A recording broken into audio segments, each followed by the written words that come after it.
And now for something completely different.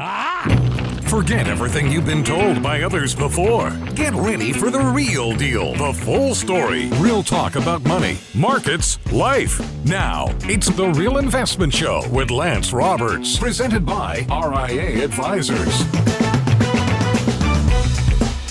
Good morning, man. A lot of stuff has happened overnight as we just get ready for the second best day of the week. And Michael Leibowitz is joining us this morning. That's not the reason it's the second best day of the week. That's just the side effect. It's actually because it's Thursday, tomorrow's Friday, getting ready to wrap up the week. But nonetheless, we're going to be talking about a lot of stuff, what's happening. Credit Suisse, of course, their CDS spreads, these are their credit default swaps. Those are spiking. Again, the United Nations reaching out and asking central bankers everywhere to stop hiking rates, please. You're breaking stuff. But overnight, or I shouldn't say overnight, yesterday, OPEC actually decided to cut, and they were expected to only cut oil production by 1 million barrels a day. They did 2 million barrels a day. And so this is going to, drive oil prices higher overnight. This is the part that happened overnight. Overnight, gas went up 6 cents a gallon here in Houston, and 3 cents up nationwide. So, gas prices back on the rise as oil prices are slowly ticking back up here. We had talked about just last week, we said oil prices were very oversold, and we would likely get this rally in oil prices back towards, $80, $90 a barrel, and we're slowly working back up in that direction. We're at $87 as of yesterday, right at the 50-day moving average. If we can move above that here in the next day or so, we're going to have a nice shot at about $90, $91 a barrel. So again, oil prices back on the rise. Oil stocks did very well yesterday. And to compound matters, right? The Biden administration came out and said they're going to keep drawing supply out of the Strategic Petroleum Reserve, doing everything they can, trying to keep oil prices down. This is really bad policy because we are already short oil, right? And because of all the regulation and restrictions put on the oil and gas industry by the current administration, restriction of drilling leases, etc., we've already cut down the amount of supply that we can produce in the U.S. Now it's being cut by OPEC. And at some point, this is all fine, right? That's all fine and dandy, but at some point, you've got to refill the Strategic Petroleum Reserves, the SPRs, and that's going to require more oil extraction out of the production we have to refill those reserves. So that's just stuff getting put away for later, but it's got to have to be done at some point. And the question is he had said he was going to refill it at $80 a barrel. He didn't do it. Now we're going to be at $90 a barrel, and at some point you're going to be forced to refill those reserves at potentially much higher prices because that refilling of those reserves is going to drive oil prices higher. So there is a perfect storm that is now brewing for higher oil prices, particularly as we move into the winter months. So you've got heating for homes, you're going to have more demand, travel for winter, those type of things. So you're going to have more demand coming up, and we have a restriction in supply. So that is the perfect cocktail for higher prices. Now, the one saving grace here may be a weaker dollar. And the one thing that we've talked about here recently is the dollar strength has been exceptionally strong, and we've seen that come off here just recently. And the question is, that dollar is also impacting what's happening in international markets, right? Because as our dollar goes up, that makes things more expensive for consumers to buy overseas.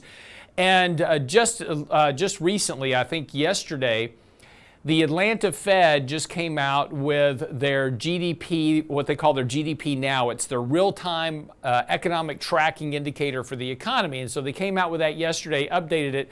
Quarter 3 GDP growth is estimated to be 2.7% on an annualized basis. So if you don't know what that means in real terms, take 2.7 divided by 4. That's what the expected growth rate for the third quarter of this year is going to be. So that's a pretty strong number, 2.7%. That's a pretty strong number given the 2 negative quarters that we've had previously. So you take the 1.5 negative GDP in the first quarter, the 0.6 in the second quarter, add in the 2.7 divided by 3. That's where you are. We're not quite getting there just yet. But, again, that number is going to kind of quail, at least temporarily, this idea that we had a recession in the first 2 quarters of this year. But here's the more important issue about this. A big chunk of that growth in GDP is coming from consumer spending, which is weakening, right? But consumers are still out there spending, and we said that with the back-to-school shopping, those type of things, we'd likely see a pickup in the third quarter. So we did see a pickup in activity and spending in third quarter, but a big contributor to that pickup in GDP was a shrinkage of the trade deficit due to slower consumer spending overseas. So in other words, that rising dollar is shrinking the demand from overseas. That's narrowing the trade deficit. That's a benefit. Net imports or net exports is a benefit, a positive input into the GDP calculation. But where it comes home to roost is that means lower corporate profits from companies that have international sales. About 40% of corporate revenues are from international sales. So that stronger dollar impedes that. So when you have that strong dollar weighing on those countries, and as Mike and I have talked about before, it's not going to be surprising to see countries starting to intervene here, trying to bring that dollar down some. Well, a weaker dollar, okay, is also, since oil is traded, back to oil, because oil is traded in dollars everywhere in the world, that weaker dollar is going to allow more ability to buy more barrels for less money from overseas. So if a weaker dollar is good for higher energy prices. So again, between a weaker dollar, if that occurs, and the production cut by OPEC and the potential need to refill the SPR at some point after the midterms. They're not going to do it prior to midterms, but they're draining the SPR to try to keep oil prices down to get through midterm elections. After that, they're going to have to refill it. And you're moving into a very cold part of winter. So January, February, March of next year, going to be a very cold period, lots of demand on oil. So again, there is a real kind of perfect storm brewing here for higher oil prices. That should bode well for energy stocks going into the end of the year. So again, as we take a look at where to kind of look for some opportunities to invest, there may be a good setup that's coming here. Again, we've had a nice little rally in oil prices the last couple of days. Might get a little bit of a pullback today. Shell just reported a little bit disappointing earnings this morning. We'll see how that kind of weighs on the sector.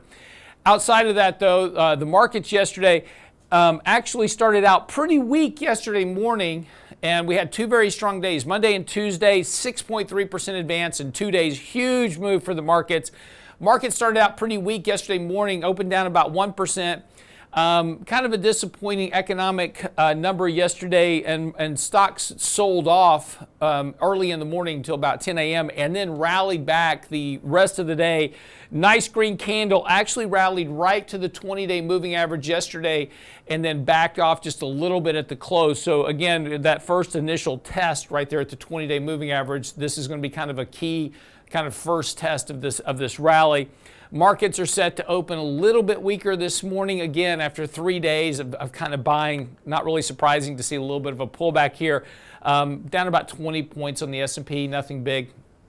So has the opportunity to turn itself around today. We'll see how we open this morning and do. The good news, and we've been talking about this for a while, we actually triggered a MACD buy signal yesterday, and this is the first time that we've officially triggered that signal really since the peak of the market back in August. So again, we've been on a very consistent sell signal with the MACD. The MACD very oversold here. We've talked about looking for that buy signal trigger here to add some exposure portfolios. We've been actually nibbling the last couple of days, but again, look for this rally to have some legs here now. If we can get through the next few days, again, it doesn't mean it's going to go straight up.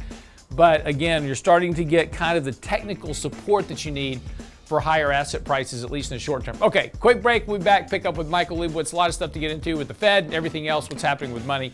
Be right back on The Real Investment Show.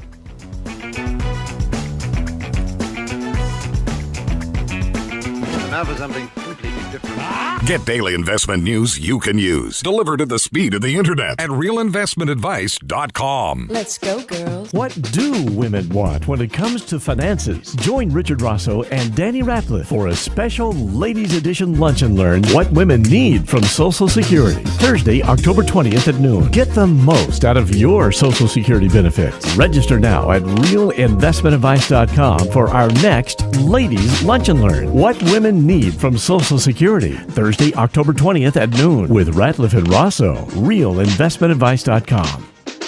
Health and financial security touches everyone within your organization. Offering benefits for all doesn't need to be complicated. Hi, I'm Tom Allen, Senior Benefits Consultant at RIA Advisors. RIA Benefits provides independent expertise to find solutions that speak to the mission of your business, the culture you want to establish, and the budget you are able to work within. Book a free consultation with me at realinvestmentadvice.com/retirement, and we'll find a solution that takes care of your most important asset, your people. realinvestmentadvice.com/retirement, realinvestmentadvice.com. Hi, Lance Roberts here. If you're like most people, your 401k plan represents the bulk of your retirement assets, and unfortunately for many, managing your 401k plan can be difficult. There's so many choices, so many things to consider. With just a quick email, a couple of questions, you can put RIA advisors to work for you managing your 401k plan. Get started right now at the website, realinvestmentadvice.com, or simply call our toll-free number, 855-RIA-PLAN, or again, simply online at realinvestmentadvice.com. And now, another page from the Real Investment Advisors Investing Manifesto. Bulls win in bull markets.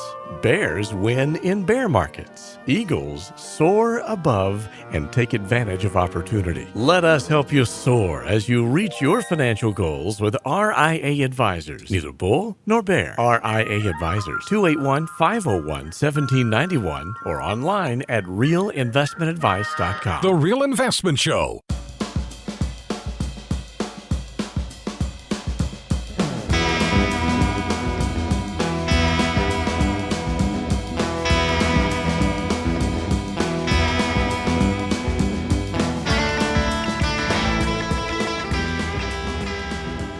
And welcome back to the show this morning. Of course, it is Thursday. Michael Leibowitz joining us as he always does on Thursday to talk a little bit about, Fed policy, rates, what's happening. And again, this has been kind of an interesting last couple of days because, we talked about the very deep negative sentiment that we had in the month of September. So, and it's interesting because in June of this year, Mike and I were here talking about the very same thing. We were saying, we got deep negative sentiment, markets 3 standard deviations oversold, blah, blah, blah, blah, blah. And that's the perfect setup for this rally. And everybody was like, the world's coming to an end, et cetera. And then we had this very nice rally in July and August. And during that rally, everybody was super bullish, right? It's like, oh my, the bull market's back, and here we go. Mike was making a very clear point. He's like, hey, be careful here because the Fed hasn't pivoted, right? The whole rally in July and August was on this whole idea the Fed was going to pivot.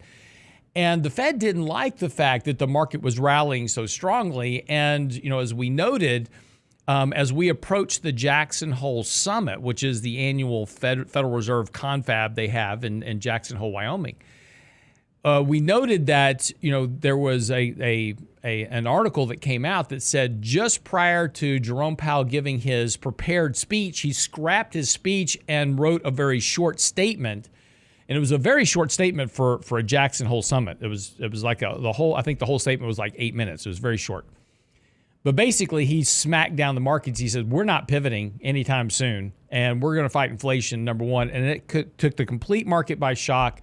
And the market sold off all through September, gave up all those gains. That whole 17% bullish advance that everybody had gotten all excited about was all gone in the month of September. So here we are again. Market's very oversold. very deep negative sentiment. We talked about put options being at a record, the put call ratio being above 1, and that's typically normally where you see kind of market bottoms, at least short term. And just within a couple of days, market's already back to, the Fed's going to pivot. The Fed's going to pivot. We're back on pivot watch again with the markets. But the Fed has made no indication that they're going to pivot, cut rates, anything else at this point. Now, it doesn't mean they can't. But, it's interesting, Mike, as you and I have been talking about the last couple of days, we're starting to see some fractures in the credit system. And one thing you and I have talked about a lot is that inflation is a problem, and the Fed is focused on inflation until financial instability becomes an issue.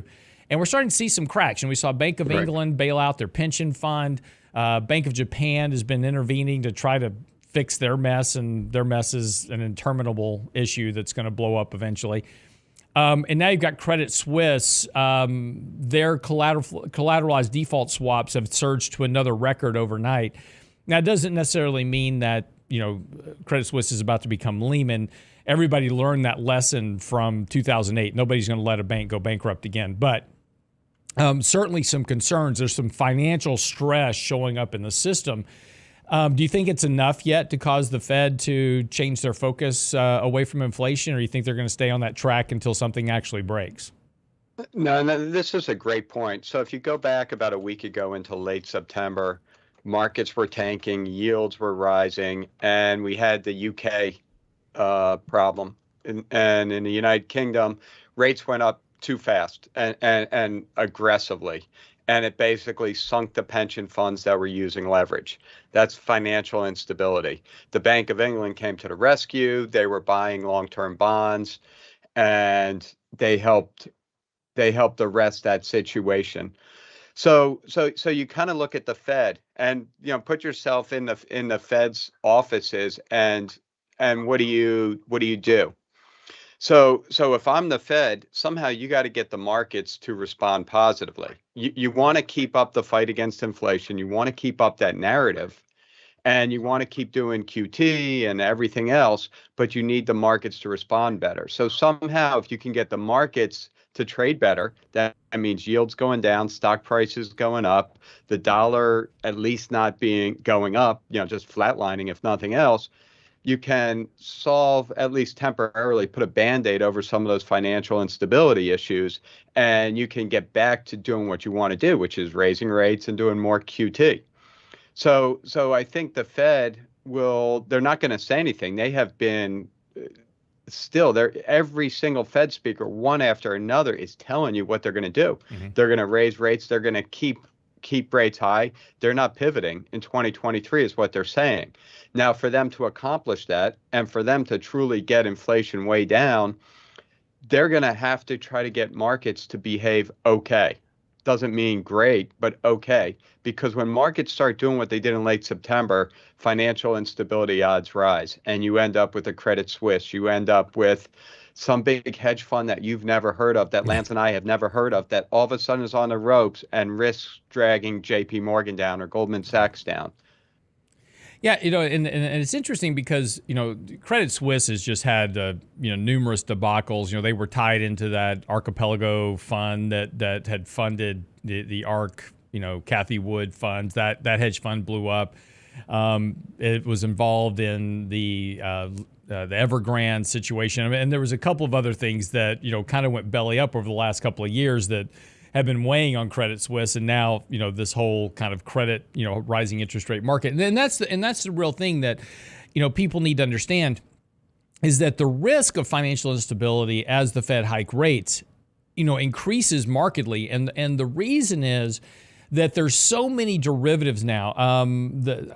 Somebody gave me the number the other day. It's like $360 trillion. It's just an enormous amount of, or like $60 trillion. It was like $30 trillion in 2008. It's like $60 trillion now. Anyway, it's an enormous amount of derivatives that are sitting out there. Well, these derivatives are contracts and they have a lot of leverage to them. Against certain things, it's an interest rate, it's the dollar or some currency, and there's all these derivatives that are out there, And the problem is all these derivatives are based on these historical models that says, well, interest rates will only do this. The interest rates will only go so far historically, and this is what happens when interest rates make these moves, or the dollar's only going to move this far. Whatever it is, it's all based on these historical models. And the problem with all these derivatives is when things start doing things that the models didn't predict them to do. And this is what happened during the mortgage crisis. All these mortgage bonds, and Mike can explain this much better than I from a historical perspective because he worked for Fannie Mae. But the problem that caused the issue is that all these mortgages were based on these models that interest rates would never do X, and they did Y. And that was the problem that really created a lot of the problem in the mortgage market back in 2008. Well, now the derivatives market is a lot larger, and now we have interest rates moving up at the fastest pace on record. We have the dollar surging against foreign currencies. And again, we have inflation at levels we haven't seen in 40 years. So all those factors start to feed into the potential that some of these derivative models break. And then that's where your risk of financial instability, really comes into play. And it's not a function of necessarily falling stock prices. Falling stock prices are kind of the consequence of something breaking in this derivatives market or in this kind of in these models that everything is tied to, and particularly today now more than ever because of all these algorithms and computer-driven trading, et cetera, that are all functionally based on technicals. The risk of that something breaking very quickly becomes much more elevated. Fair statement, Mike?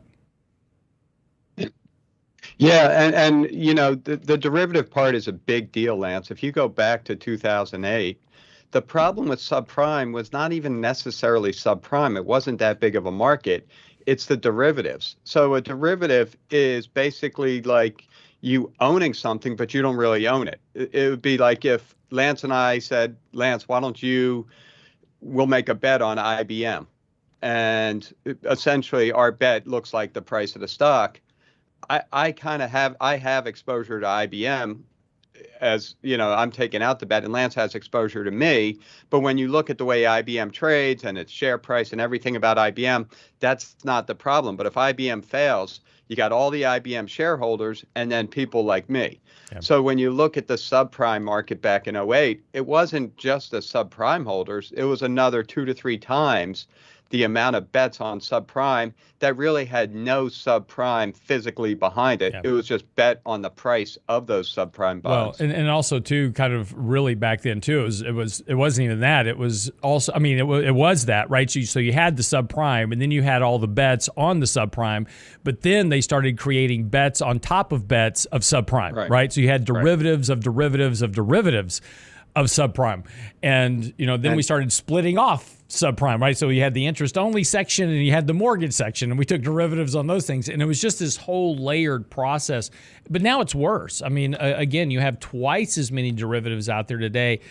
And it's an interesting point, because this is what Warren Buffett alluded to. I think it was back in 2006, 2007. It was before the financial crisis, if I'm not mistaken. But Warren Buffett alluded to these derivatives markets as being weapons of mass destruction, for the financial markets. And now it's twice as big as it was, back in 2008. And again, the point we're trying to bring across, and this is the point to take away from the conversation as we wrap up this segment, is that, the Fed is focused on hiking rates to combat inflation. That's their only focus right now. And as markets continue to perform okay, volatility isn't spiking to any great degree. It ticked up recently a little bit in September, but it's not running at 40, 50, 60 like it does during a financial crisis or during a recession.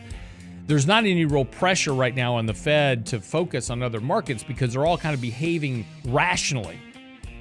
The risk of financial instability is when something breaks, and when something breaks, that's the point that somebody hits that big red button that says do not touch.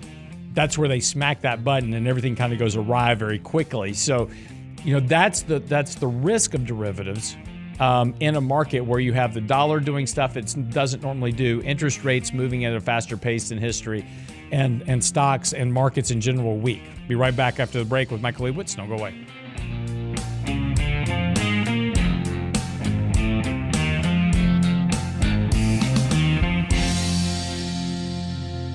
Real Investment Advice blog. It's required reading for the informed investor. Catch it today at realinvestmentadvice.com. Let's go, girls. What do women want when it comes to finances? Join Richard Rosso and Danny Ratliff for a special Ladies Edition Lunch and Learn What Women Need from Social Security. Thursday, October 20th at noon. Get the most out of your Social Security benefits. Register now at realinvestmentadvice.com for our next Ladies Lunch and Learn What Women Need from Social Security. Thursday, October 20th at noon with Ratliff and Rosso. realinvestmentadvice.com. Health and financial security touches everyone within your organization. Offering benefits for all doesn't need to be complicated. Hi, I'm Tom Allen, Senior Benefits Consultant at RIA Advisors. RIA Benefits provides independent expertise to find solutions that speak to the mission of your business, the culture you want to establish, and the budget you are able to work within. Book a free consultation with me at realinvestmentadvice.com/retirement, and we'll find a solution that takes care of your most important asset, your people. realinvestmentadvice.com/retirement, realinvestmentadvice.com. And now, another page from the Real Investment Advisors Investing Manifesto. A passive investment portfolio requires active risk management. It's not a choice, it's necessity. Diversification doesn't protect against risk of loss. Let us actively help you reach your financial goals with RIA Advisors. Neither bull nor bear. RIA Advisors, 281-501-1791 or online at realinvestmentadvice.com. Can't catch the whole show now? Listen to our podcast later at realinvestmentadvice.com. Got a PE that's not so growthy anymore. Exactly. Growthy. It's a Growthy. new term. It's a new term. word. Growthy. Write that down. It's a new Bushism for Michael Leibowitz. The Real Investment Show podcast. Same show, your schedule. And I guess this really goes to portfolio strategery as Growthery and strategic. exactly. At realinvestmentadvice.com. Anyone can sell you insurance, and they'll gladly take your premium dollars. The RIA Insurance Agency can provide you with insurance solutions tailor-made for your needs and lifestyle. Because everyone's assets are different, let RIA Insurance review what you need to protect and how. We won't sell you insurance, but what you need will be a matter of policy. RIA Insurance Agency. 888-915-0780. 888-915-0780. RealInvestmentAdvice.com. Click on the insurance tab. Real Investment Show podcasts are now available from Stitcher Smart Radio at Stitcher.com. Hi, Lance Roberts here. If you're like most people, your 401k plan represents the bulk of your retirement assets. And unfortunately for many, managing your 401k plan can be difficult. There's so many choices, so many things to consider. With just a quick email, a couple of questions, you can put RIA Advisors to work for you managing your 401k plan. It's a quick and easy application. Just simply click Ask a Question at realinvestmentadvice.com or give us a call at 855-RIA-PLAN. That's realinvestmentadvice.com. What do women want when it comes to finances? Join Richard Rosso and Danny Ratliff for a special Ladies Edition Lunch and Learn What Women Need from Social Security with Ratliff and Rosso. Thursday, October 20th at noon. Get the most out of your Social Security benefits. Register now at realinvestmentadvice.com. You're listening to The Real Investment Show.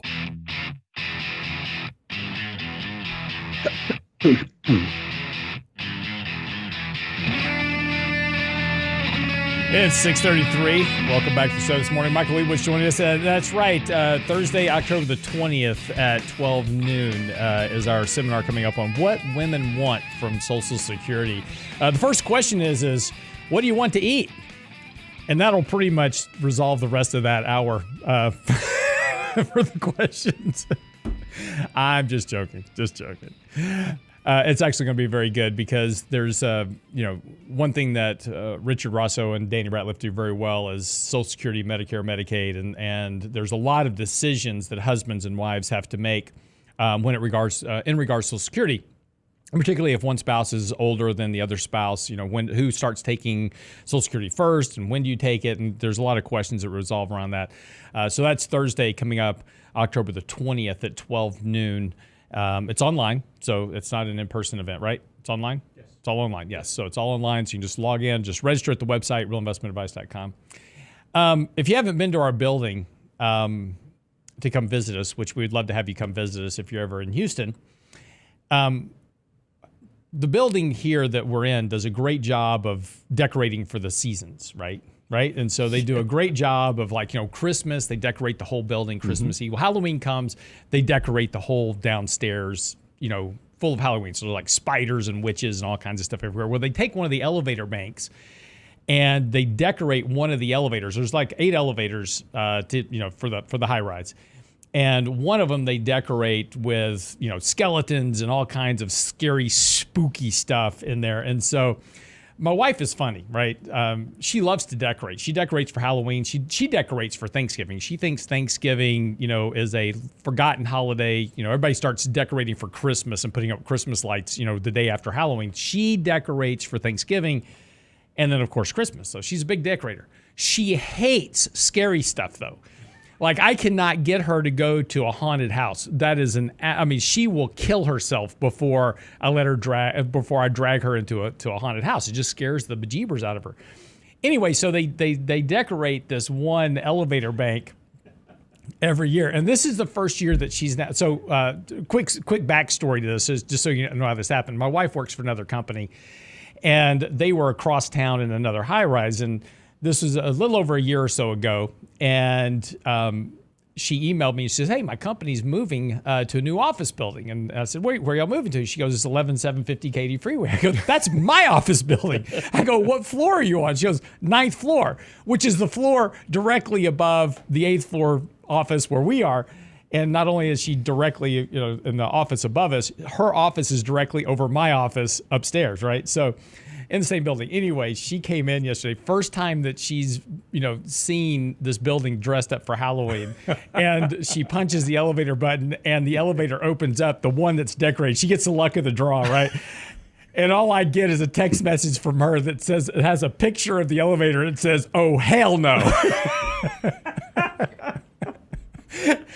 And so she was like reaching in, she like pushed another, so then she let it close and she punched the button and the same door opened again. And so finally she reaches in and pushes like the top button so it'll go up and then she can get another elevator bank. So this was like a 5-minute ordeal for her to get in the elevator. We need to look at the building video of that. I know. Oh, it would be freaking hysterical. Anyway, I'm now starting to contemplate what I can do to her office. So this is giving me all kinds of good ideas. We'd probably get the guard to let you in up there. Probably. I know people in this building, so I could probably get something done.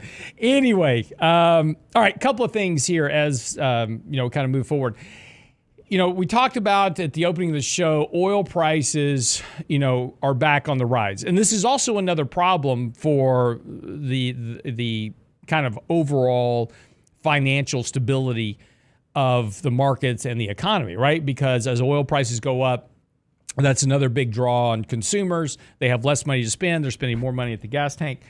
And, what's interesting is that OPEC came out yesterday, cut production by 2 million barrels a day.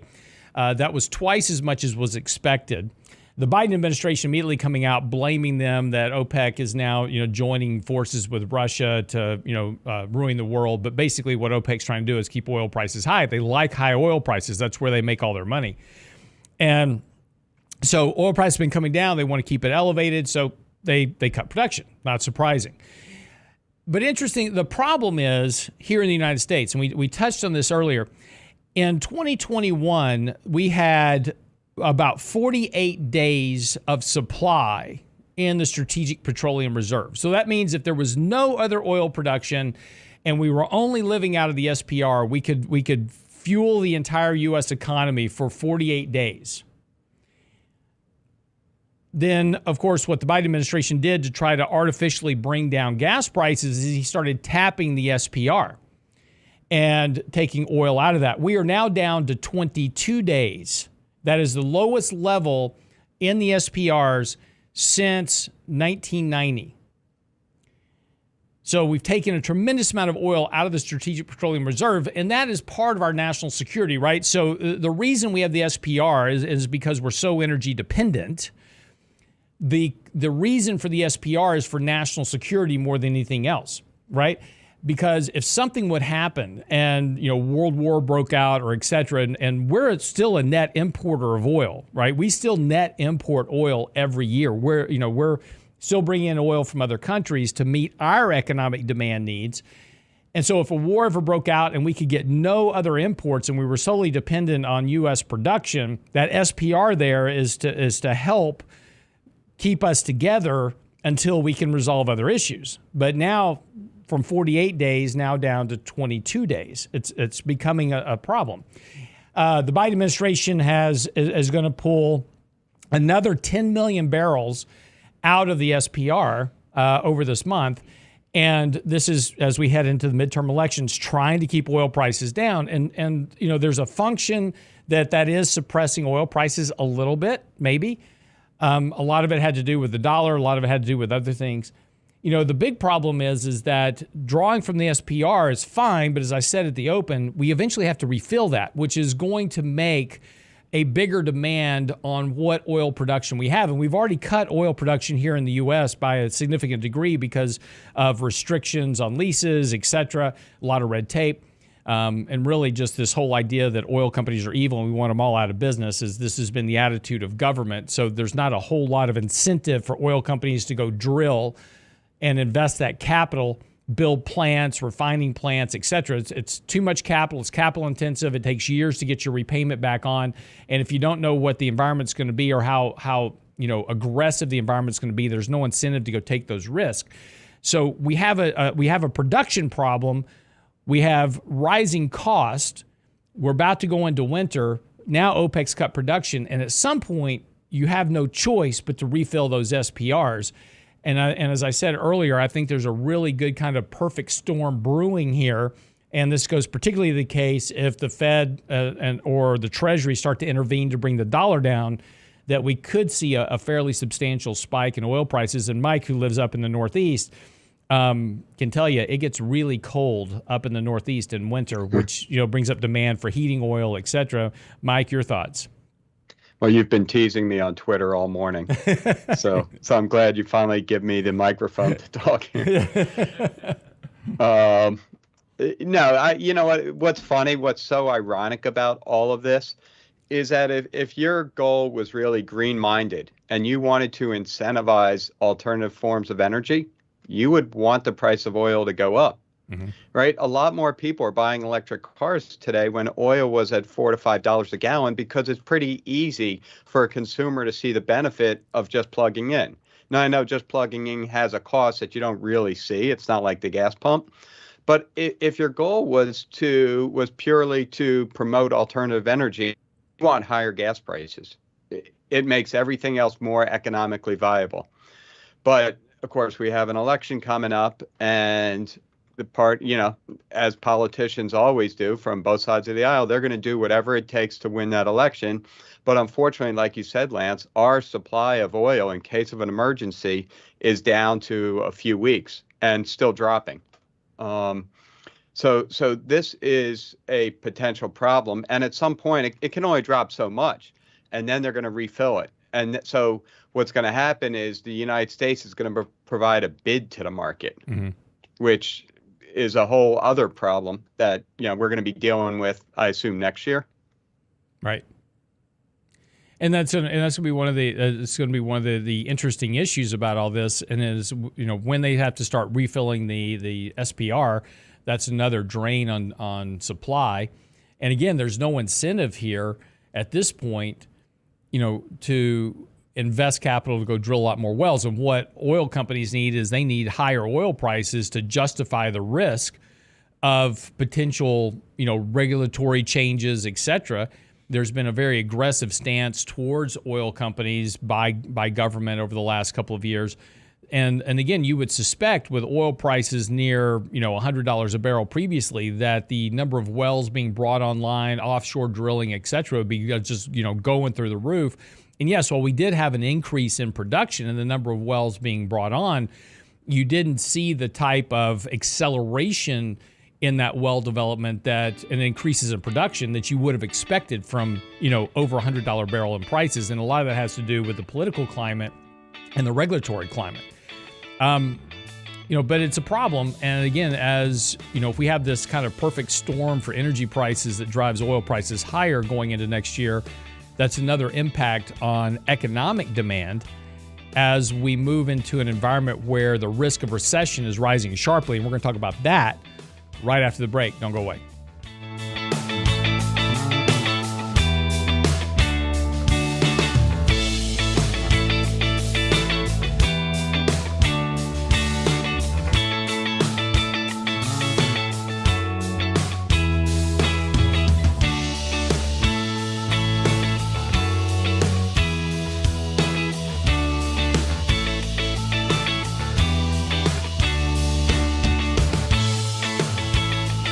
Get daily investment news you can use, delivered at the speed of the internet at realinvestmentadvice.com. Let's go, girls. What do women want when it comes to finances? Join Richard Rosso and Danny Ratliff for a special Ladies Edition Lunch and Learn What Women Need from Social Security. Thursday, October 20th at noon. Get the most out of your Social Security benefits. Register now at realinvestmentadvice.com for our next Ladies Lunch and Learn What Women Need from Social Security. Thursday, October 20th at noon with Ratliff and Rosso. realinvestmentadvice.com.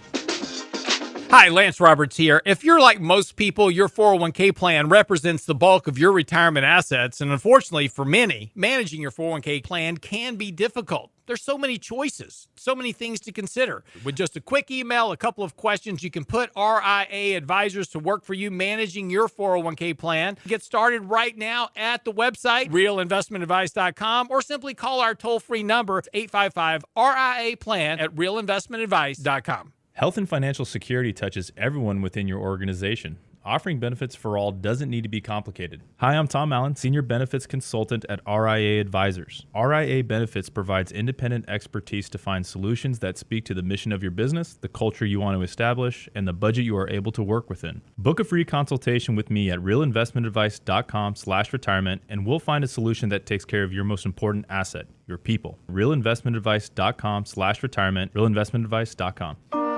And now, another page from the Real Investment Advisors Investing Manifesto. Manage risk and volatility rather than trying to manage gains. You don't have to be right all the time. Long-term investing success is a 70% gain. Let us help you reach your financial goals with RIA Advisors. Neither bull nor bear. RIA Advisors, 281-501-1791 or online at realinvestmentadvice.com. The Real Investment Show.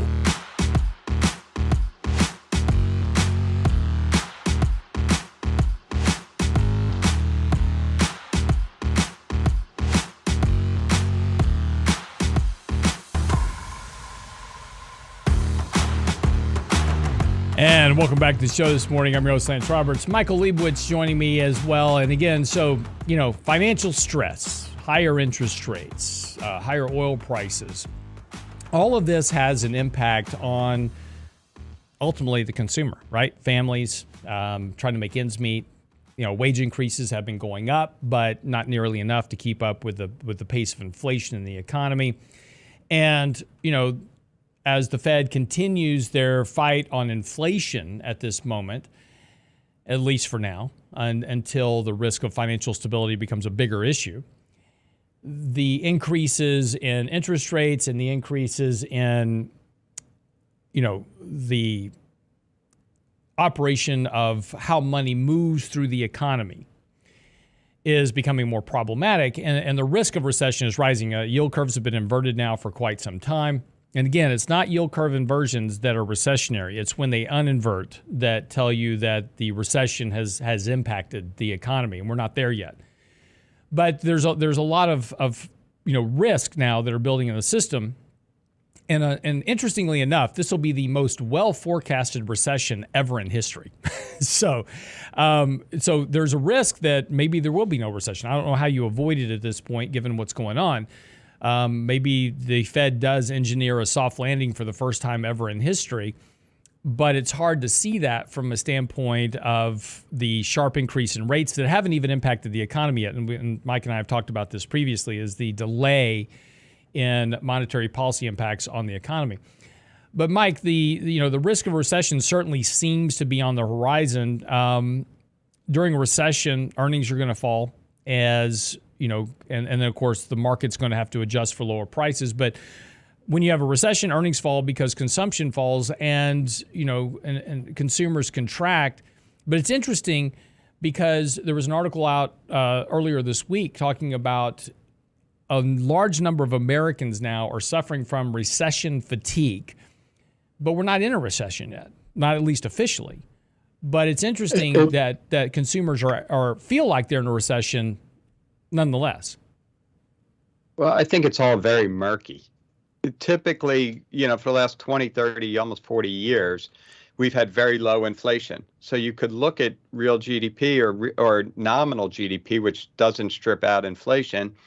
And when we were growing and shrinking. But inflation is so high today at 8-9%, and everyone has their own inflation index. So my inflation may be 12%. So everyone almost has their own economy. For some, they are in recessions because the inflation is much more than what CPI is telling us. For others, it may be okay. Right. So, and that's right. It's the issue. I don't know if I got cut out there. Yeah, you did. You paused. You froze up on us there for a second. So where were you? Okay, I'm sorry. So it's very murky because of inflation, whereas it was much more straightforward before. So will we have a recession? I don't know. We have inflation running at 8 or 9%, which is, even if you have 0% growth but 8% inflation, GDP is going to grow 8%, nominal GDP. So, say you have a recession of minus 3%, but 8% growth. There's still growth out there. And I think that's what is making this so difficult, because it feels like a recession in some respects, but not on the jobs front. And we're going to learn about the jobs report tomorrow. But so far, most jobs reports have remained very strong. And I think until the jobs numbers, the unemployment numbers start rising and rising decently, because we're sitting near 50-year lows in the unemployment rate, it's not going to really feel like a recession to most people. It's not necessarily when someone gets laid off, but when someone they know gets laid off, or people, that they associate with get fired, that it starts to feel more like a recession. And when that happens, people will pull back further because they're scared that they're going to be fired, or that they're going to get hours cut, or they're going to get salary even cut, which is a far cry from where we were a year ago, when that you couldn't pay people enough or find anyone to work. But the pendulum is changing, and the Fed tells us this. The Fed's goal is to raise the unemployment rate. I know it sounds ugly, especially for someone in Washington, to say they want more people laid off, but that is what the Fed feels that they need to do to generate to basically kill inflation. So that's the path we're on. And when we kind of bring this back to investing, you have to think that's what the Fed's goal is. The Fed's goal is a recession. The Fed's goal is higher unemployment. And, we can think about all the things that get in the way of the Fed's goal, but they are very resolute about what they want and how they're going to get it. And that's why we're always talking about the Fed, unemployment, all these things that have nothing to do with the stock price of Apple or Microsoft. Well, they do, because it's the economy that they're driving. And right now, they are really trying to drive it into the ground. Not a depression. They want a recession. They want higher unemployment, and that will kill inflation. And that's what they feel they need to do. So just keep that always in the back of your mind until something changes, that's the path we're on, that the Fed is leading us down. Yeah. And again, that's, how do you, again, it goes back to the basic question, which is, how do you get inflation down? And that's to cause, an economic slowdown. And unfortunately, the risk that we've talked about is they overshoot with their Fed tightening, right? So they keep hiking rates. It slows down the economy. But as the economy slows down, and as we've talked about, previously on the show, the economy starting to have this soft landing, and it's like, okay, let's stop raising rates. We're in the perfect spot, for this landing. Well, the problem is there's 6 more rate hikes that you've already done that are still coming. And this is why, they always kind of overshoot. And, we talked about this previously. What the Fed should have done in 2021 is when all this liquidity was coming into the system from QE. They should have been hiking rates back then, allowed QE to help support the markets, hike rates, slow down the economy a bit, kind of start to cool it off a bit, knowing that all this monetary intervention from the fiscal government that was sent to households was going to cause inflation. They were too short-sighted to see that impact, and they stopped QE way too late. They stopped zero interest rates way too late. Now they're behind the curve trying to play catch up, and it's most likely they're going to overshoot on the other side, keep rates too high for too long, and it leads to another problem. And that's this kind of boom bust cycle is what the Fed's been famous for over the last 40 years, and I don't really see it coming out different this time. Right, but I think they recognize things a little differently, probably because of inflation. And it's almost, this is the first time I've ever heard the Fed tell you they want to break something. They're basically telling us. They use much kinder words than I use, but that is what the Fed is telling us, that they want to break something, that is how they're going to kill inflation. And it's a very different Fed than the one that has pretty much been in power our whole career. And is this the real Fed that we're seeing, or is it a Halloween mask? And will they yank that mask off the first sign of financial instability? Here's the problem is that, Jerome Powell, when he was first elected, he was supposed to be different than any other Fed governor, right? Here was a guy that was supposed to be focused on just the fundamentals and not political, became a political animal very quickly. Now he's hiking rates, and everybody's now saying, oh, he's different again. He's back to his old self. And look, at the end of the day, what's going on right now with what they're doing is they've got to get inflation down. We've got it, and there is surely political pressure on the Fed right now to get inflation down heading into midterm elections. No policy maker survives high inflation if you're the party in power to blame. And right now, the Democrats, unfortunately, are in power to blame, and it's going to be very tough. Inflation is going to be a very big component of voter decisions. Voters don't vote really that much on political issues. They don't even understand most political issues or know about them. What they do understand very clearly is what they can afford to pay for. And there's an old saying that voters vote by their pocketbook, and inflation is a big problem. So the question is the Fed really playing an economic game, or are they playing a political game? And to your point, are they really different? Or is this, again, just a kind of Halloween mask? And after midterms, the Fed goes right back and reverts back to, getting markets back on stable ground, et cetera, determining if the election comes out the way everybody wants, right? Right. And we may see stocks and bonds on stable ground for the next month, as, it'll just help relieve some of the effects of what the Fed is doing. And, why that happens, we can theorize all day about what the Fed does and doesn't do, but they do intervene in markets. We know that. Do they intervene in stock markets? There's absolutely no proof. Do I think they do? I don't know. I wouldn't put anything past them. But in order to get away with this really hawkish policy, it would behoove them politically to at least engineer a stable to bullish market for the next few weeks to get past the election, at which point, all bets are off. And some of that depends on who wins the election and how much power the Democrats have at that point. Right. So today, futures are down just a little bit. Again, Dow's down about 155 points this morning at the open. Yesterday, we saw the same kind of weak opening. Markets rallied back in the afternoon. We'll see again what kind of happens today. But again, a little bit of weakness here after a 6% advance. Certainly not surprising. Again, a lot of trap longs here, just kind of needing to exit out of the markets. But again, with MACD signals now back on a buy signal, there certainly seems to be, and market's still not overbought yet, certainly seems like there's a little bit more upside to this rally. But again, use this rally to sell into, raise some cash, rebalance risk. And as Mike was just saying, as we move into next year, the risk of something breaking does increase, which would translate into lower asset prices at some point. So we're likely not through this bear market just yet. So anyway, get by the website. Our latest blog posts are up, along with Michael's latest articles on the website now, realinvestmentadvice.com.